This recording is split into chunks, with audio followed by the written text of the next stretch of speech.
there are reports, rumor, innuendo, whatever you want to call it, that Justin Fields, quarterback for the Chicago Bears, is possibly on the trading block.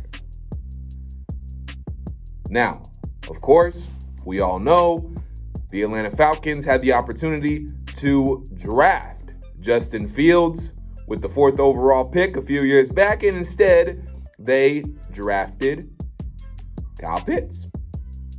Now, Kyle Pitts seems to be working out so far. Definitely had a good rookie season. This past season, though, cut short with injury a little bit. But I feel the same way about the Atlanta Falcons trading for Justin Fields as I do when it comes to the Atlanta Falcons trading for Lamar Jackson. Why? Why would we give up so many assets to get a guy that could be very good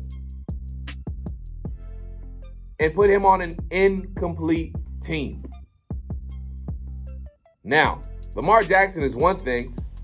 I haven't seen enough from Justin Fields, to be honest. I've seen enough from him when it comes to him being a runner.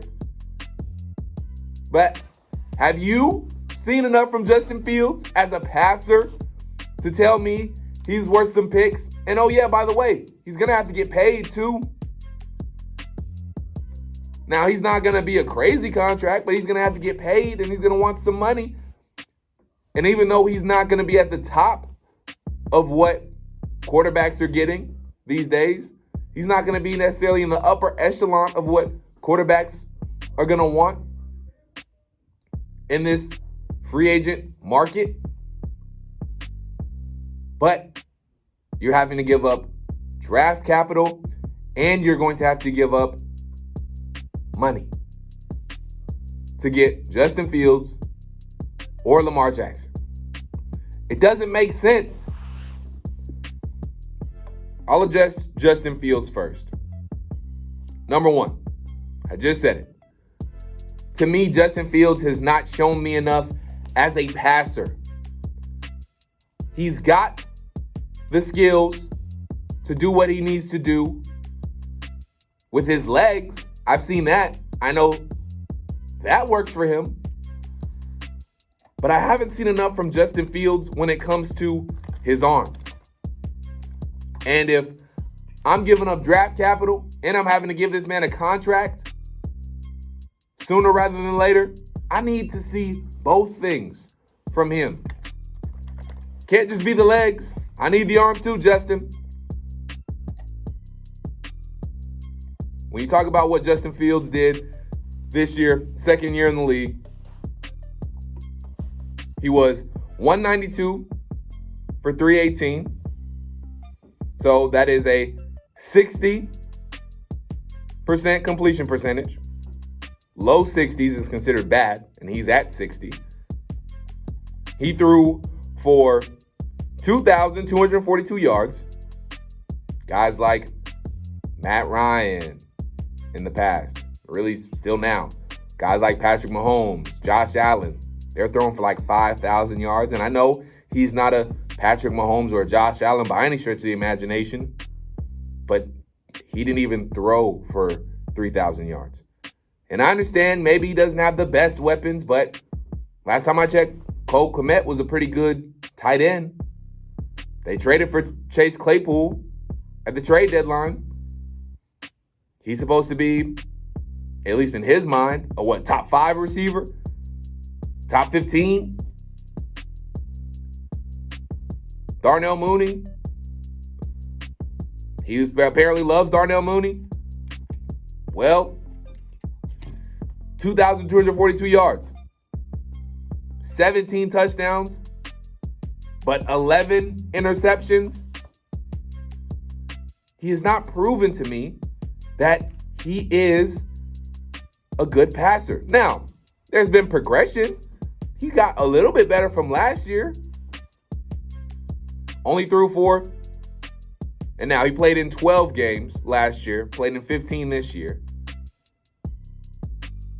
He threw for, in 12 games last year, he threw for 1,870 yards. Threw 7 touchdowns, 10 interceptions, 58% completion percentage. It's not a big jump. I mean, it's a jump and it's progression, but not to the point where I'm comfortable trading for him, giving up draft capital for him, and then paying him. And again, I understand, before you talk, Dylan, we would have to pay him this year. I know, but you got to have to pay him at some point, right? I ain't ready to commit all that money to Justin Fields. So it's a definite no for me on Justin Fields. And same with Lamar Jackson. Now, I don't want you to get it confused. I would love to have Lamar Jackson here. I'm just not trading for him. Do you know how much you would have to give up to get Lamar Jackson? Oodles and oodles and oodles of draft picks. Then you got to pay him on top of that. At least for Justin Fields, you probably wouldn't have to give up all of your firsts for the next 4 years. You probably only have to give up number 8 this year and then maybe a 3rd or something for Justin Fields. But still, I'm not doing that for Justin Fields. But for Lamar, you're giving up number 8 this year, your 1 next year, and at least the 1 after that. And then you have to pay him immediately. For Justin Fields, you can at least probably wait a year or 2. Lamar, he ain't coming if you ain't paying. And even though he's an MVP caliber player, all of that, I'm still not completely sold on what he can do with his arm. I know he's not necessarily a bad passer, but I'm not completely sold on his arm. And we all know, I'm sorry, the way he runs, he gets hurt. I'm definitely not sold on his durability. So, for me, it comes down to this.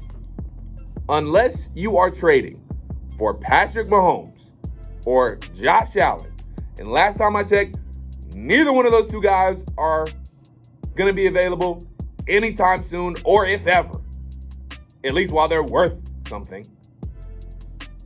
So, stick with Desmond Ridder.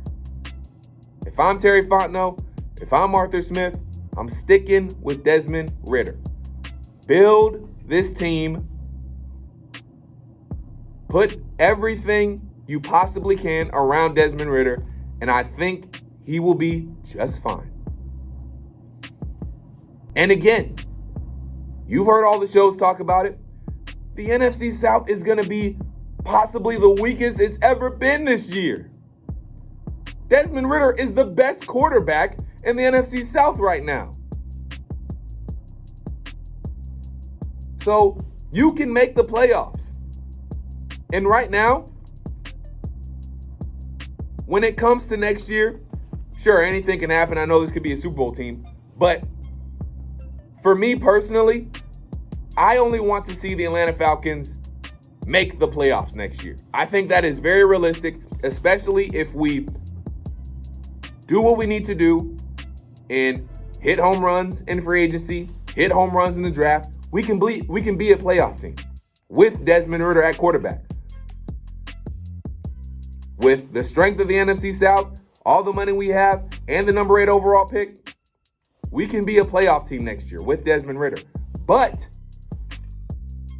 if you go and trade that 8th overall pick for a Justin Fields or Lamar Jackson, and then specifically Lamar Jackson, you have to pay him immediately, that's going to at least take away 1, maybe even 2 guys you were possibly going to get in free agency. And I know you could push the money back and you can move the money around and still make it work. I get all that.